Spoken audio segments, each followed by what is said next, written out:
হ্যাঁ, বার্গেনিং আমি করবো। তুই ওখানে গিয়ে বলবি না যে না না দামটা ঠিক আছে, চুপচাপ যাবি, চুপচাপ শুধু বলবি হ্যাঁ এটা পছন্দ, ব্যাস ঠিক আছে। ঠিক আছে মা, আমার মানে মায়েদের মতন বার্গেনিং করতে পারে গাইজ। এমন বার্গেনিং করবো টাকা বেঁচে যাবে, ঠিক না? এত টাকা খরচা করে যাবি এখন আমি দোকানে গিয়ে চুপচাপ থাকি আর বার্গেনিং করে। তারপর আমরা গেছিলাম একটা টেলারের দোকানে, তারপরই হলো मेरे কেস। पास है ईशा का बैग एंड ये रहा गाइस, ডিম ফেটে গেছে।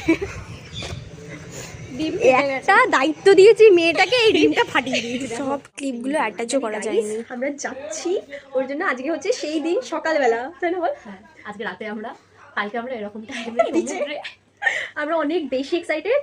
যাই হোক, সব কিছু যেন হাতেরই হয়। শান্ত হয়ে গেছি পুরো মানে কিছু বলারও নেই, কিছু আবার দেখা হবে বাইরে বেরিয়ে। উফ, কত এক্সাইটেড আমরা। ঈশা বাড়ি চলে যাওয়ার পর আমি ওকে খাবারটা দিতে গেছিলাম, দিয়ে বিকালবেলা বেরিয়েছিলাম ও শপিং মানে আমি প্যাকিংয়ের জন্য ও আমাদের বাড়িতে এসেছিলো। যাই হোক, ও আমাকে একটা কানের গিফট করেছে সুন্দর, দিয়ে ওখানে কিছুক্ষণ গল্প করলাম, করার পর বাড়ি চলে এলাম।